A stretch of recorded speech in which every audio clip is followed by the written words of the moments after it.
You're listening to the Vint Wine Podcast, where you'll hear interviews and stories from around the wine world. From writers and critics to winemakers and sommeliers, we'll explore the people and businesses who are instrumental in shaping wine culture. Enjoy the show.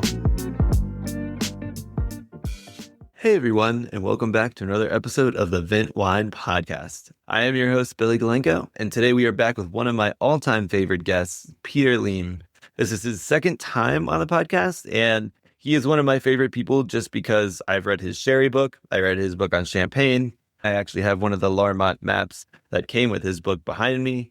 I use his website, champagneguide.net, decently often for work as well, and he is just overall a really interesting person. You may have deduced, Peter is predominantly a champagne expert. He lives in Champagne. He lives and breathes the subject. He has been going and tasting wines, and not only the finished wines, but base wines, and working directly with producers to understand the region for many decades now. And he is also a sherry expert, but he's moved a little bit away from that and really focused on champagne in recent years. And it is really fascinating to get to talk to him again. We had him on a couple years ago. I highly recommend listening to that episode. He was able to come back, build on some of that knowledge. He was also able to share about an event that he has helped put together. It's been around for a few years now, but it's called the Fête du Champagne. And it originally started in New York. It was based on La Palais, which you guys may also know is a French celebration where everybody comes and shares bottles of wines in Burgundy. This was brought over as a concept to the United States. It's been going on for a while now. Again, just basically trying to emulate that joie de vivre, that energy of sharing and enjoying wine together. They've had events not only surrounding the La Palais itself. In New York, it's expanded to other cities, but then they also have events throughout the year that are related.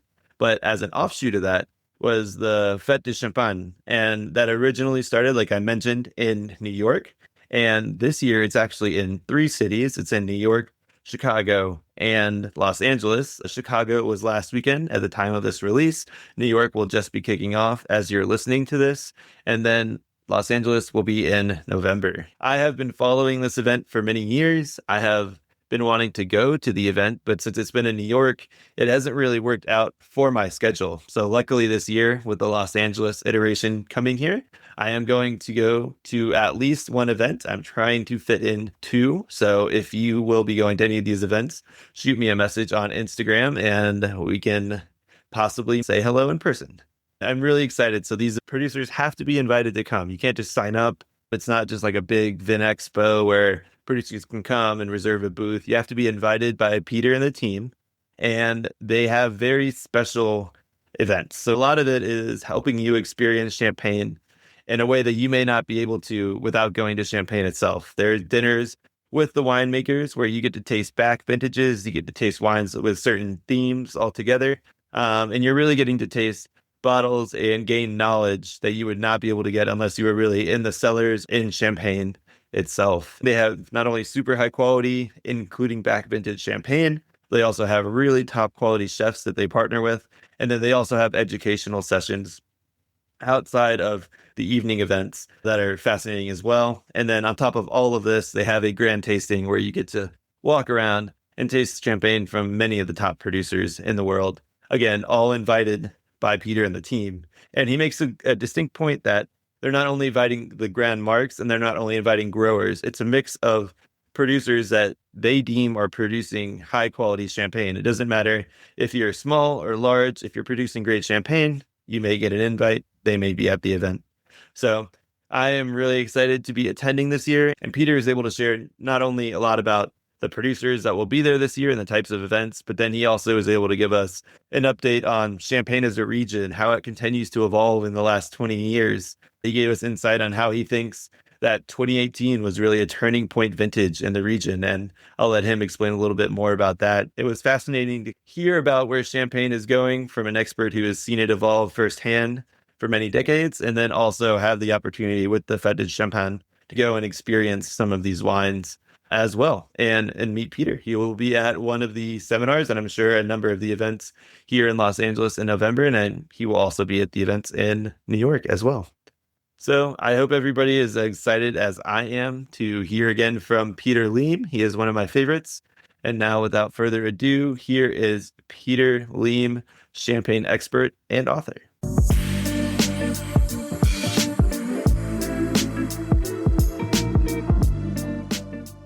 Hi, Peter. Thanks so much for joining today and welcome back. Hi, Billy. Thanks for having me.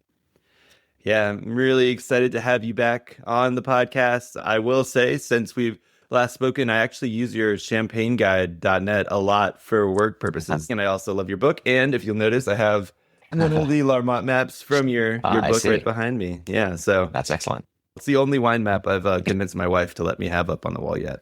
Nice. But for those of our listeners who maybe aren't as familiar or fanboys of yours like me, can you share a little bit of your background and what you do in the wine world? Sure. So I am a wine writer and educator. I worked in the wine trade for a long time, but since 2004, I've been exclusively a writer. I'm a specialist in champagne. While I used to work with the wines of the world, now 99% of what I do is champagne. And I work a little bit with sherry. But I live in the Champagne region, and so that provides me with a lot of opportunity to really immerse myself in the wines and the culture. Yeah, fantastic. So you are not only writing from a critical point of view, but you're also doing your best to promote the region and give an inside view into the workings of Champagne too. Is that right? Yeah, I mean, Champagne is a very complex appellation, and it's one that has changed dramatically in the last 20 to 30 years. And so it's still very much an ongoing story. And I think today we have more wine specialists or more champagne specialists than ever before. And I think we all approach this from a kind of unique perspective. And there's a lot to say. It's a really wonderful region.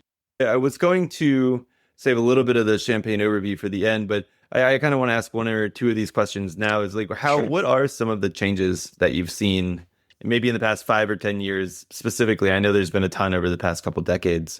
Yeah, it's been an ongoing story so I started in the wine trade in the mid 1990s. And my first trip to Champagne was in 1996.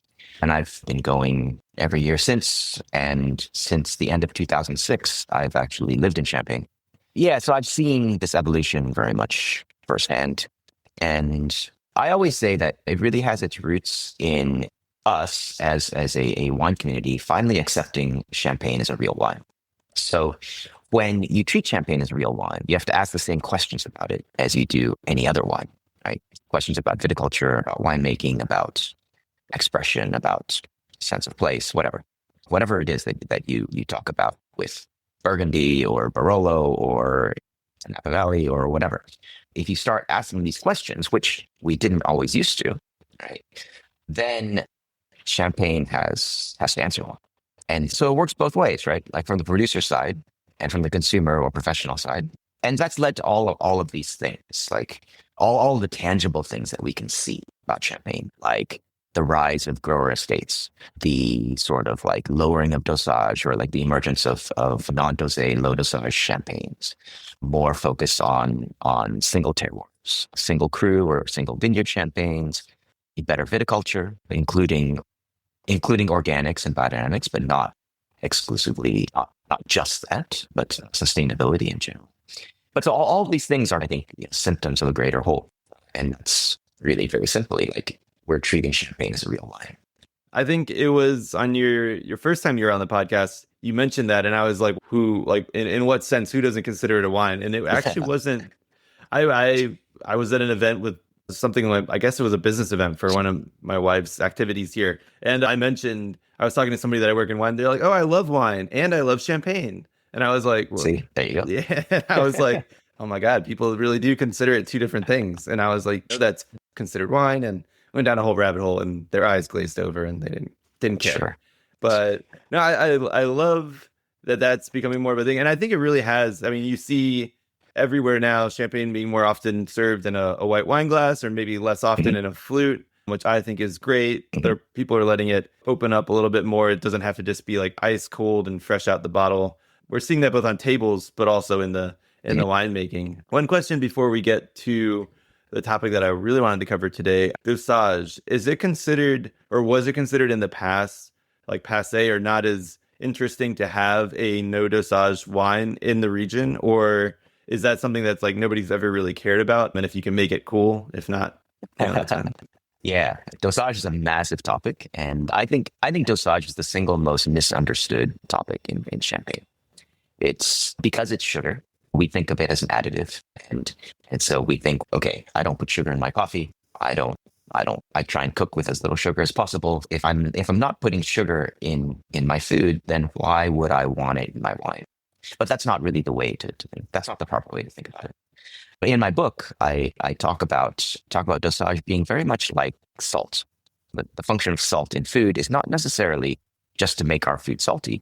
It actually enhances other flavors and it brings out other expressions and allows other flavors to expand in a way that they wouldn't be able to otherwise. That's exactly what dosage does in champagne.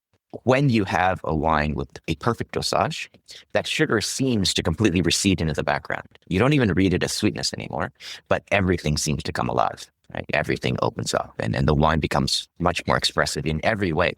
I mean, in fruit, in harmony, complexity, in terroir expression as well, which is something that not everybody understands, including producers. So you shouldn't really think about dosage as such sugar, so less is better. And the very best champagne of all is a non-dosé. It's not really true. Just as every plate of food that you make requires a different kind of like level of salt, right? In the same way, every champagne will have a proper level of dosage. And it doesn't matter what that is. This is another problem with dosage, is that because it's numbers, it's easy for us to latch onto that, right? It's like 7 grams per liter, that sounds so high, I don't want that. But it really doesn't matter. It's the number itself doesn't matter. Every wine has its own balance point.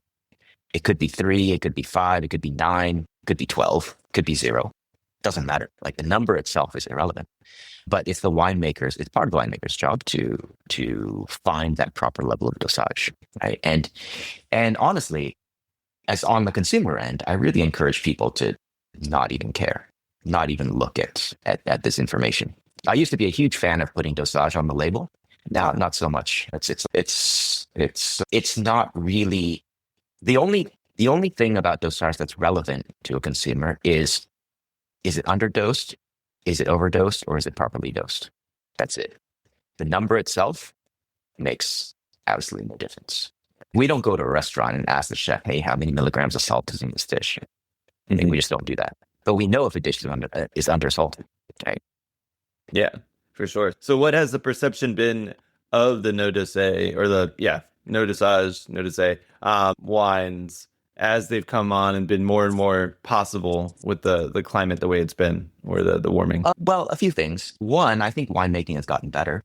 So to be an advocate for non-dosé and low dosage for a moment, there are like people who are against non-dosé will point to wines like from the 90s and early 2000s and say, look, these wines are dead now. They haven't aged. My counter argument would be that winemaking, our knowledge of how to make non-dosé champagnes has progressed so much in the last 20 years that I think that the wines today are going to age much better than the wines 25 years ago.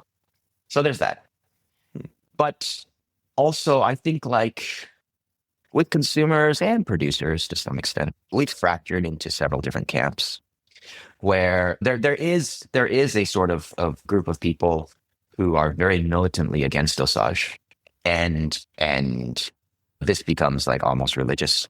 And sometimes the wines are successful and sometimes they aren't.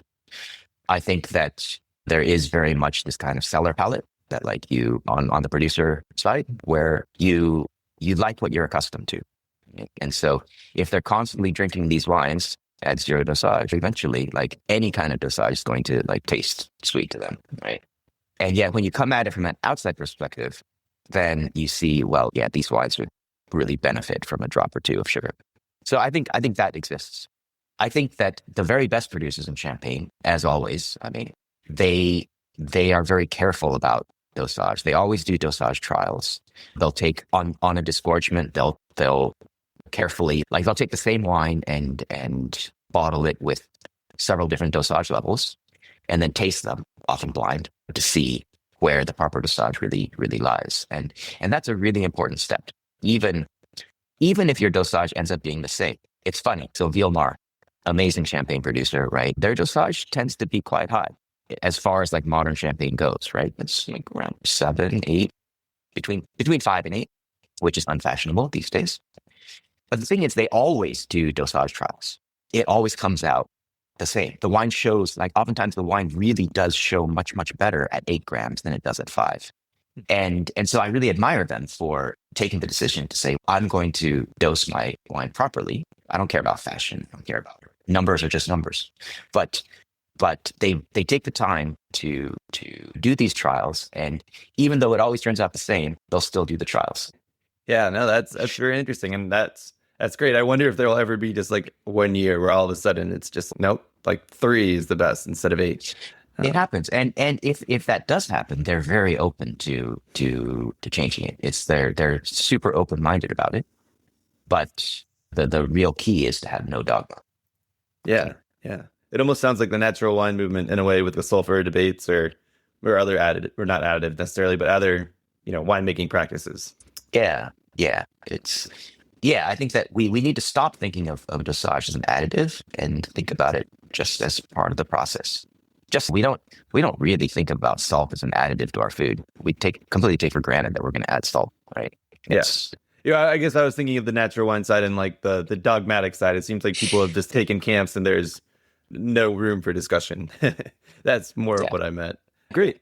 I would love to talk about some recent vintages and the transition of vintage wines being released a little bit earlier. But before we do that, I want to talk about the Fête du Champagne, or the Fête du Champagne here in the US. I think this is something I've been following since you've originally launched it. I would love for you to give us an overview about what it is and the aims, because I think this education that we're going through now is one of the key components of helping people enjoy the champagnes they already know and love even more. Yeah, I'm actually here in the US now as we're doing La Fête du Champagne in Chicago for the first time this weekend, the weekend of October 18th. And then next week, we'll be doing it the weekend of the 25th, we'll be doing it in New York City. This year, for the first time, we're doing 3 cities. So in November, the weekend of November 15, we'll be doing Los Angeles, which is great. And we've also partnered with Champagne Seoul in South Korea. The weekend before that, the weekend of November 8th, I'm going to South Korea prior to Los Angeles. A lot of different events this year. It's going to be a lot of fun. Like, yeah, La Fête du Champagne is something that Daniel Jonas and I started this in 2014. Both of us independently, we both had these ideas of doing a champagne event. But yeah, both of us had reservations.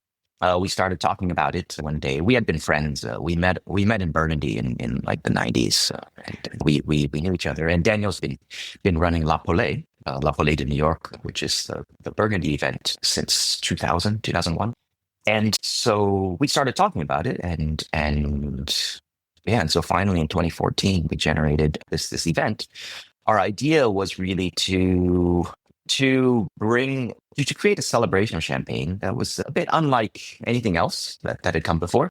From the very beginning, I mean, in everything that I do, in my writing, in everything, I never make a big distinction between houses and growers. For me, there are excellent examples of both, and there are really mediocre examples of both. And so what I'm interested in is high quality champagne. It doesn't matter if it's a house, a grower, a co-op. Like if it's a high quality champagne, then that's all that matters. Obviously, there are going to be different styles. There are different characters. People work in different ways. And that's also part of what I enjoy. I like the diversity of champagne. And so I'm very nonpartisan in that sense. I like to see as much diversity as champagne has to offer. So that's what that was always a kind of underlying principle of our event. And in 2014, nobody in the world was doing this, right? So it was the very first event where you could walk into the room. And so another thing about it is that with this event, it's unlike other events in the world, it's invitation only. So we invite producers to come, and we really want a principal person involved. So that could be the owner of the estate, it could be the chef de cave, it could be like whatever, winemaker, it could be whatever, but somebody like really principally involved with that producer.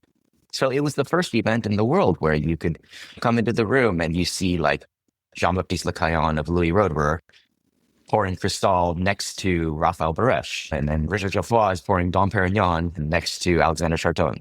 And this had never been done before. And today there are more events that mix. It's commonplace to mix houses and growers, but back then it just wasn't done. And so I was really proud about that, about kind of showing the diversity of top quality champagne. Yeah, I think that.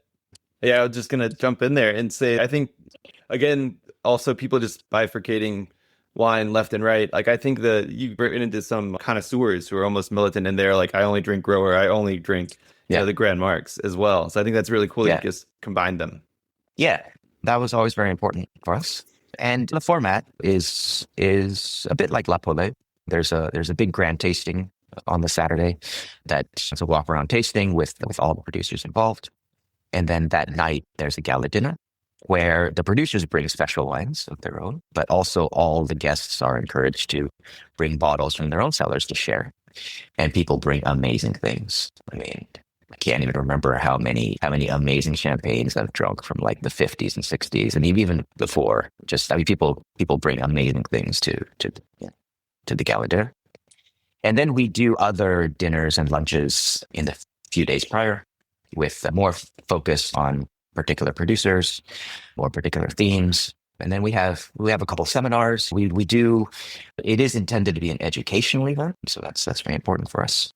But yeah, so we've been doing it for 10, 11 years now, and it's been wildly successful. And so we're always trying to make it better and trying to involve more and more producers and trying to evolve the event. Awesome. Can you, for our listeners who may not be as familiar with the La Poule format, can you talk about maybe the original La Poule and then how it came to the US and what that sharing and kind of conviviality environment is like, and how that's a nice juxtaposition with the education side of things?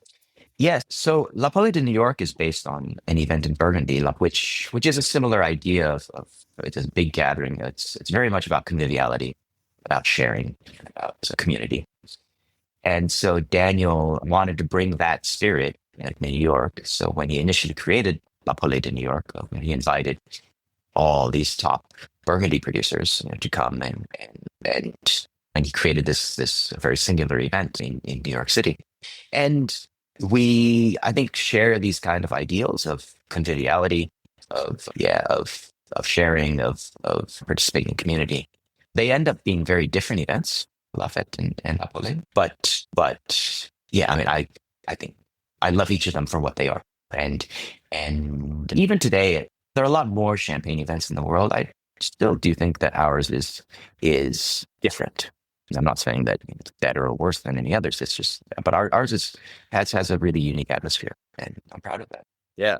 So this episode will go live the Wednesday before the New York one. So just a week from when we're recording. Do you want to talk a little bit about what the events that are going to be going on there? I know some are already sold out, and then maybe we'll talk about some of the particular nuances of the Los Angeles event as well.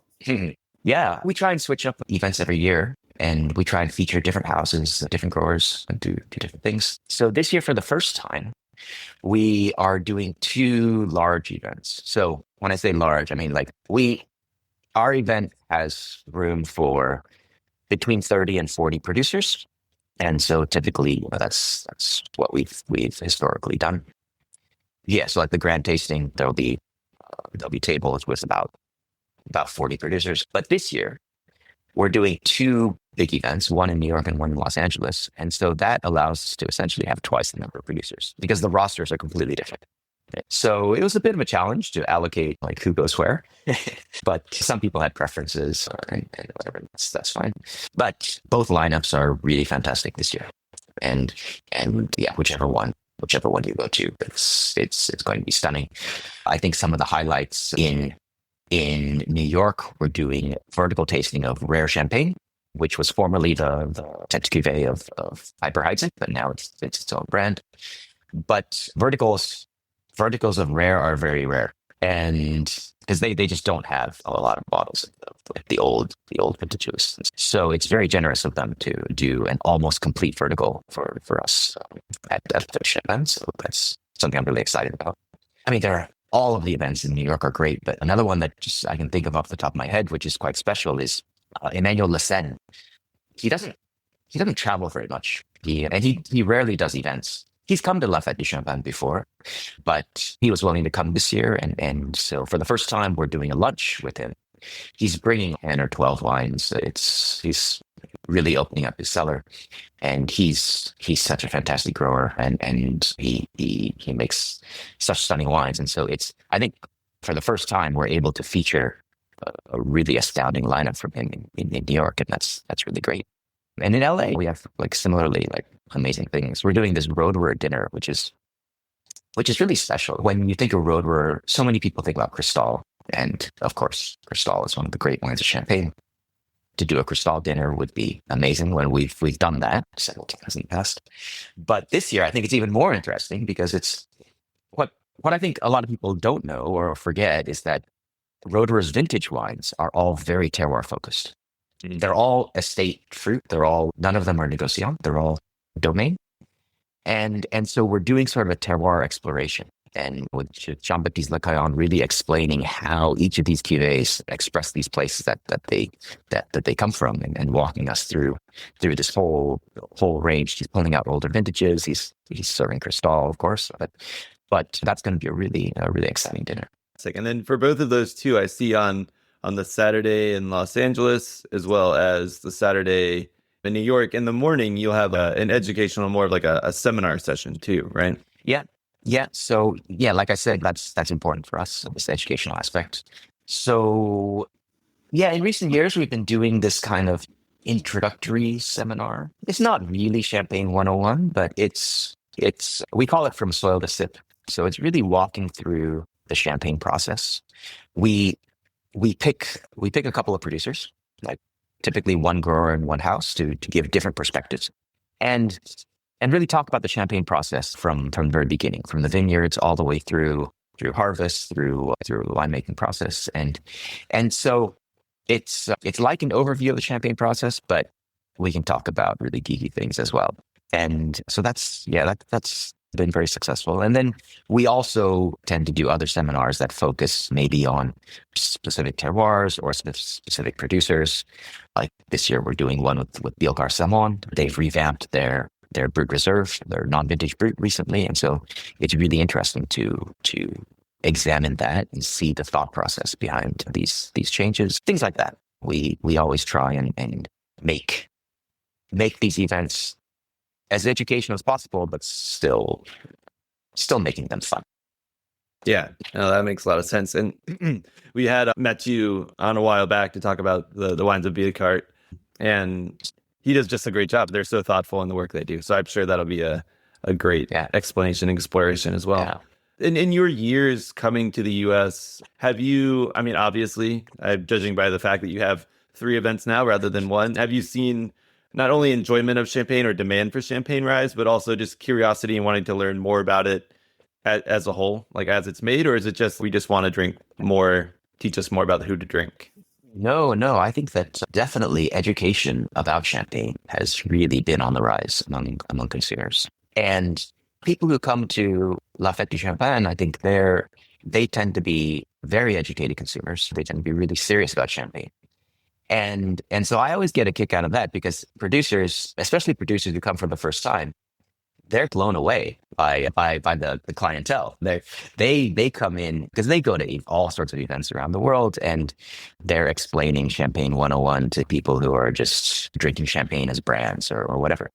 But then they come here and people are wanting to talk about viticulture and wanting to talk about mallow versus no mallow, and they're trying to talk about like the details of vinification and all this. And so people are asking questions at a really high level, and that gets the producers excited too, because then they get to have real conversations instead of just talking to the general public.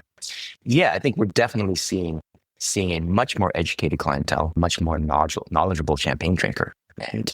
And that's great. Because conversely, it also keeps the producers on their toes. There's such a demand for good Champagne now that it also requires the producers to put out a top-notch product. Do you see on that point too? Do you see competition from the rest of the world's traditional method sparkling continues to improve outside of Champagne? I know there's this there's a nuance in a je ne sais quoi that can never be replicated, but do you see that competition increasing, also driving them to up their game as well? Yes and no.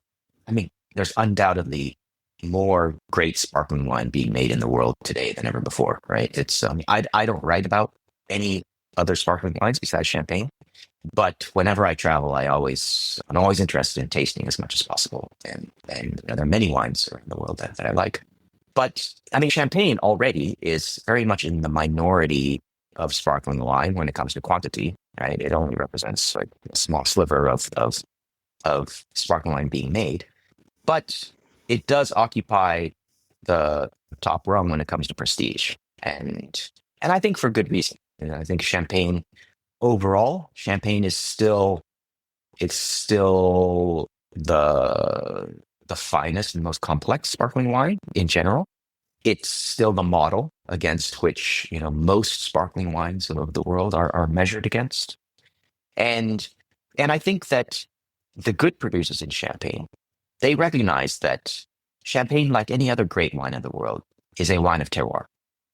So it doesn't matter what people are doing in Franciacorta or doing in like Sussex or in Anderson Valley or Tasmania. They can all make great wines, right? But what's really interesting, both for producers and for consumers, is if a wine from Franciacorta expresses something that's really unique about Franciacorta, or if a wine from Tasmania expresses something that's completely inimitable from Tasmania, right? It's not interesting if you make a wine like from California that tastes exactly like champagne. And so the strength of champagne is its identity. So like any other great wine of the world, right? And so I think the best producers in champagne, they don't really see other sparkling wine regions as competition.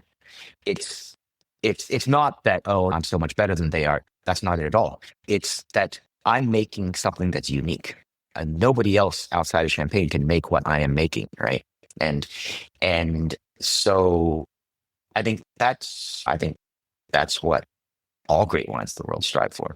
Maybe, lesser producers like more bulk champagne, supermarket champagne, maybe they do have a lot to be worried about when it comes to other sparkling wine regions, because I think that the quality of other sparkling wine regions has grown so high that like it could very well surpass the quality of mediocre champagne.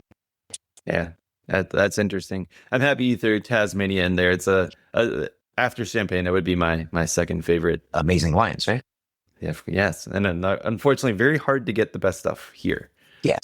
But yeah, I think also to your point, not only do they not have to be necessarily outward looking, there's so many variables and levers that they can pull both in the vineyard and in the winery now to test and try to learn from their own wines. I don't think they need to be looking elsewhere for inspiration. It's not like they're bored doing the same thing over and over. For sure.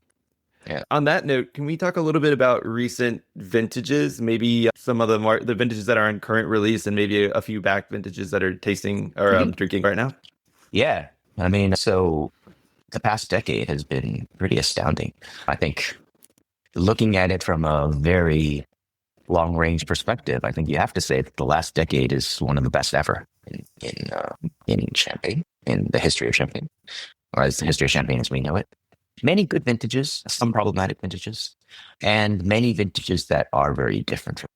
I think that as time goes on, we're seeing that everything changed in 2018 in terms of climate.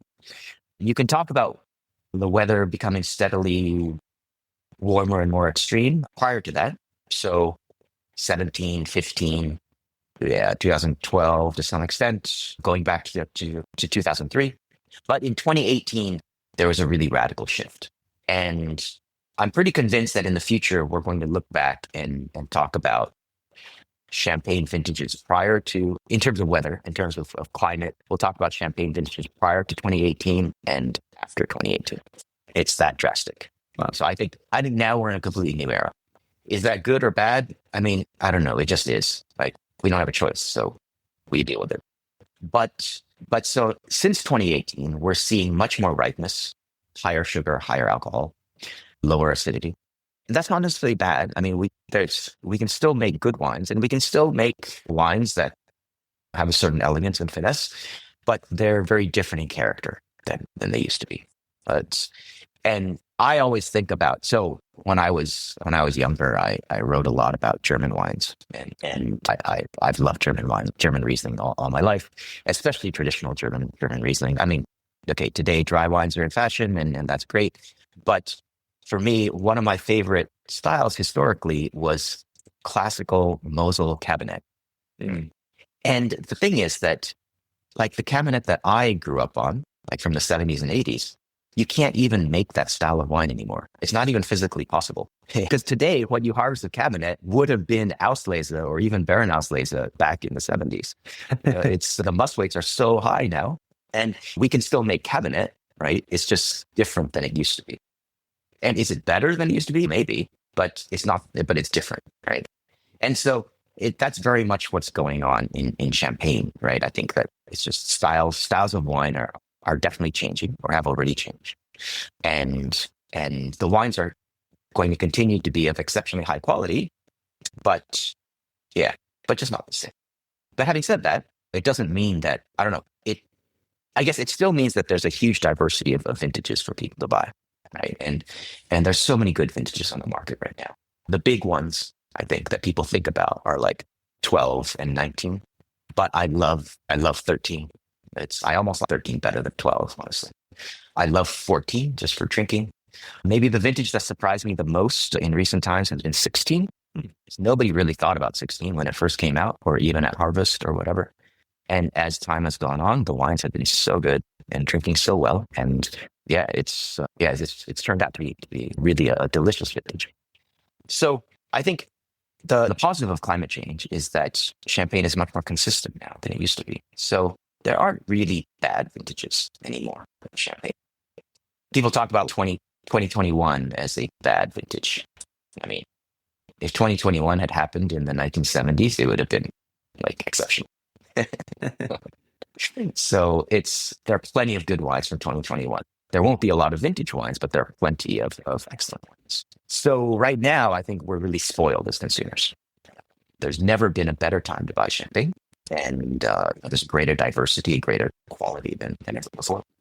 I think 2018 was also one of the first years you saw some of the Tête de Cuvée vintage wines be released prior to 10 years of aging. I guess, is that right? Was that kind of the thing? And is that going to continue, do you think, just based on the new style of wines being produced?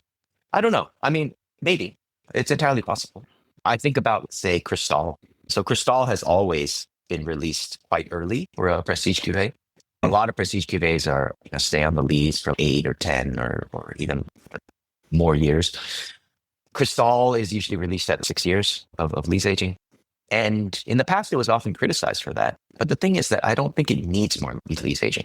Now they do a Vinotech, which is longer lees aging. Vinotech is fantastic, but I don't prefer it to the original. I think both wines are great, and both wines are a completely different expression. But I don't think that the regular disgorgement of Cristal needs more lees aging. And when you look back in history with like really warm vintages, there was even less lees aging. Like supposedly the original release of 59 Cristal was only on the lees for 12 months. And so there's this thing, I've thought about this like a lot. I've talked to a lot of people about this over the last 20, 25 years, and we've seen the climate change.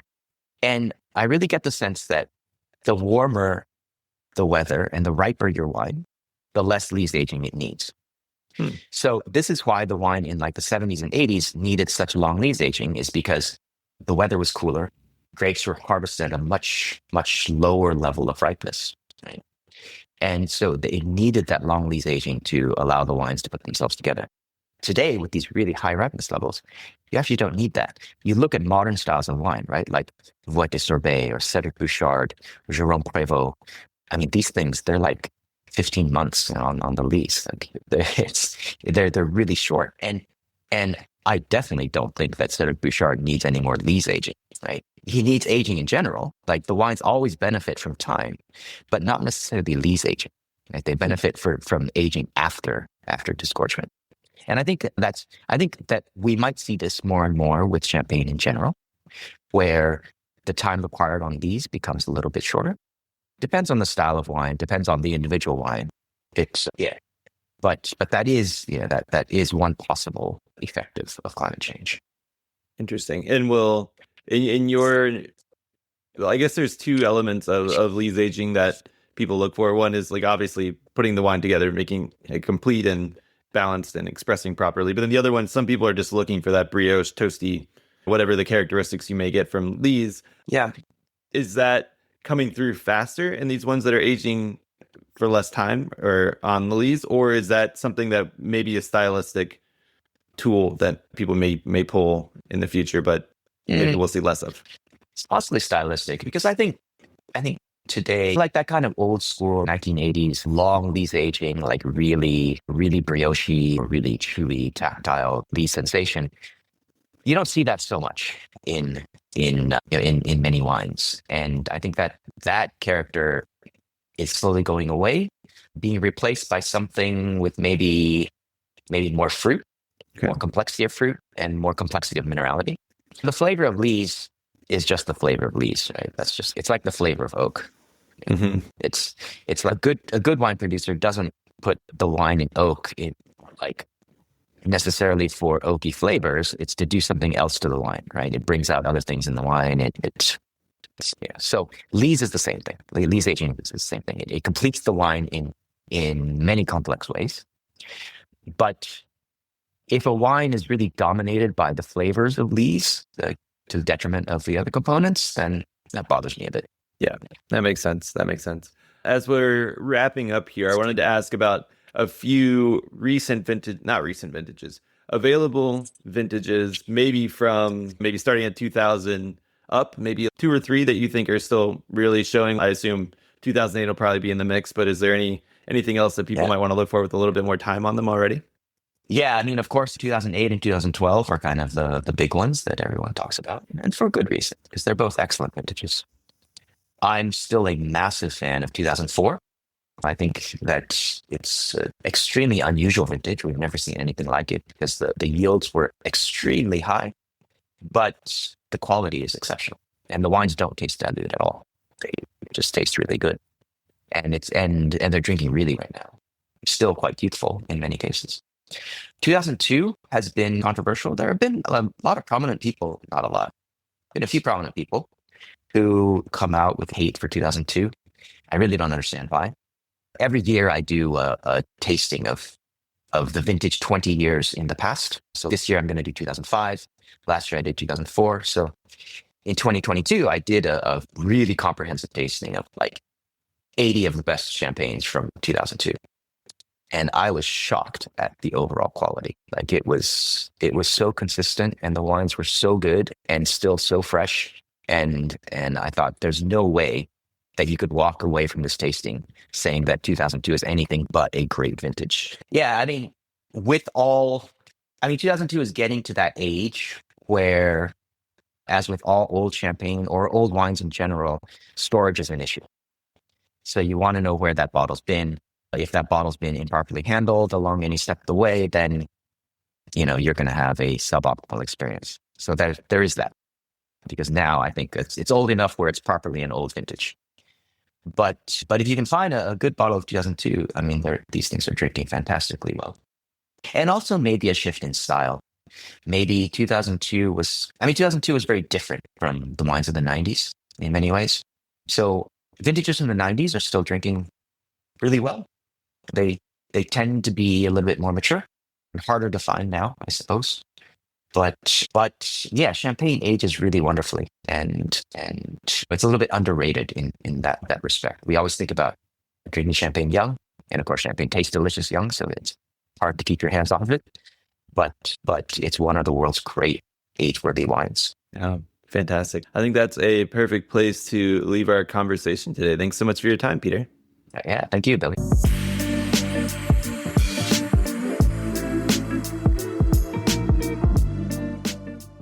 All right. That was Peter Liem, Champagne Extraordinaire. I hope everybody enjoyed the conversation as much as I did. I could talk to him for hours. He's a wealth of knowledge. Really looking forward to having him come on and talk about sherry at some point in time.